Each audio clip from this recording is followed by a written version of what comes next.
Historia de la filosofía, por Nicolás Abagnano, volumen 1, 238, parte tercera. Filosofía escolástica, capítulo 10, la filosofía musulmana, 234, Al-Farabi. La tradición enciclopédica de Al-Kindi fue seguida por Al-Farabi, llamado así por ser natural de Farab, célebre entre los musulmanes no sólo como filósofo peripatético, sino también como matemático y médico. Al-Farabi ejerció su magisterio en Bagdad y murió en diciembre del año 905. Es autor de una obra sobre las ciencias, de Scientis, un trabajo sobre el intelecto, de Intellectu, así como de obras de ética y política, inspiradas todas ellas en el pensamiento aristotélico. En Al-Farabi se halla por primera vez la diferencia entre esencia y existencia, que tanta importancia había de tener en la filosofía de Santo Tomás. Averroes hace remontar esta distinción a los Mutakalimun, quienes habrían sido los primeros en distinguir entre ser posible y necesario, pues afirmaron que para poner un ser posible era preciso suponer un agente que lo haga pasar a acto, y como el mundo en conjunto es posible, el agente del mundo debe ser un ser necesario. En realidad, el primer ejemplo de esta distinción se halla en el Liber de Causis, que, como hemos dicho, es una de las principales fuentes de la especulación musulmana. El Liber de Causis distingue de las cosas la existencia y la forma, ambas procedentes del exterior. La existencia procede del ser primero por creación, la forma de las inteligencias inferiores mediante impresión. Pero en el Liber de Causis, la existencia es el substrato que puede recibir la forma y por tanto la posibilidad de la forma misma. Desempeña el papel de la materia. En el pensamiento musulmán, la relación se invierte y la esencia o forma será considerada como materia o posibilidad, la existencia como acto.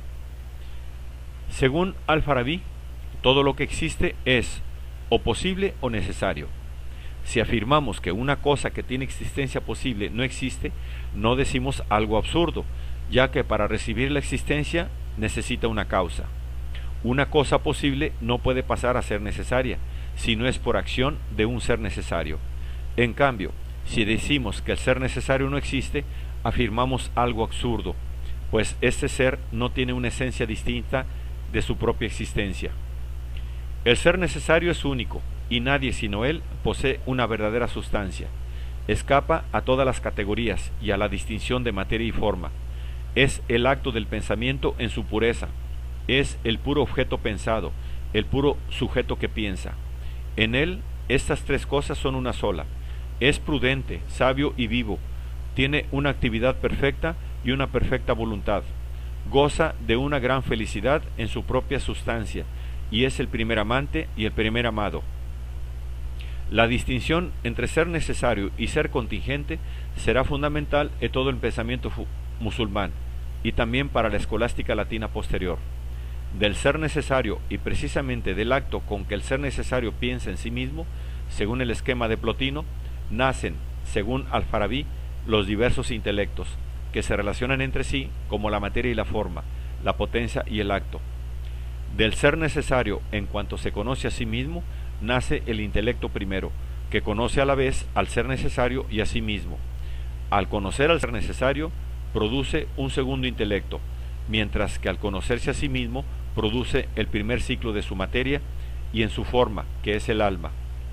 Del mismo modo, del segundo intelecto emanan otro intelecto y otro cielo, situado debajo del primero, y así, de cada intelecto nace siempre un intelecto y un cielo, hasta que llegamos a un intelecto carente de materia y que por ello no origina una nueva esfera celeste.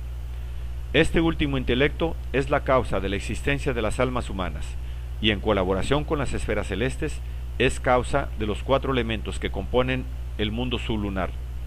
Es el entendimiento agente del que dependen los otros tres intelectos, propiamente humanos, en potencia, en acto y adquirido, distinción que Al-Farabi toma de Al-Kindi. La causa eficiente de todo el conocimiento humano es el entendimiento agente, el intelecto en potencia pertenece al alma humana, y mediante la acción del entendimiento agente se transforma el intelecto en acto y conoce las formas inteligibles de las cosas, formas que se identifican con él. El que elabora estos conceptos y que se dirige a nociones más generales y elevadas es el intelecto adquirido. Y así, el intelecto adquirido es forma del intelecto en acto, que a su vez es forma del intelecto en potencia. Y todo el mecanismo del conocer viene a depender de la acción del entendimiento agente. En esta acción, Al-Farabi hace remontar también las cualidades más elevadas que el hombre puede alcanzar, la sabiduría y la profecía. Pues cuando el entendimiento agente conduce al entendimiento potencial de un hombre a su grado más elevado, que es el entendimiento adquirido, el hombre se convierte en sabio filósofo. Pero cuando el mismo entendimiento agente actúa más allá de su entendimiento sobre la facultad representativa del hombre, este hombre se convierte en profeta, iluminado, vidente, y a él le corresponde ser jefe de la ciudad ideal, porque ninguno está en situación de mandarlo, y en cambio él es capaz de mandar a todos. De este modo, Al-Farabi refiere el entendimiento agente hasta el don de la iluminación divina que convierte al hombre en profeta y jefe. El mecanismo adquirido al entendimiento se emplea también para una explicación racional de la revelación religiosa originaria. Pero el entendimiento agente, como ya se ha visto, nace por reflexión del mismo ser necesario, de manera que su acción entra en la necesidad propia de este ser.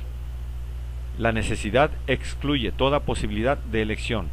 El conocimiento con que el ser necesario lo produce todo, está necesariamente unido a su misma esencia y comparte su necesidad. Esta necesidad se refleja en todas las cosas del mundo. Incluso la misma voluntad humana aparece determinada por la cadena de las causas naturales que tiene su origen en la causa absoluta, el ser necesario.